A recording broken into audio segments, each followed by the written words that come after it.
I'm Angela Huffman, an APQS dealer and an educator for APQS. Let's take a look at Curlicue Hearts. Really fun, sweet design for any small border you have. I've got a 2-inch border here with chalk lines every inch to give myself a little direction.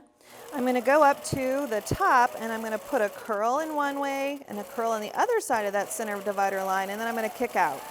And a curl in one way and a curl in the other way, and then I'm going to kick out and go up to the next divider line. Curl on one side, curl on the other side, kick out and go to the next divider line.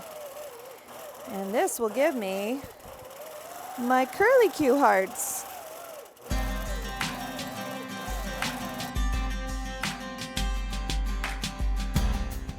Thanks for watching. If you'd like more information about APQS machines, contact your local APQS dealer, visit your local APQS store, or visit apqs.com. Be sure to subscribe to this YouTube channel so you're notified every time a new video is posted, and join us on Facebook and Instagram. We'd love to see what you're working on.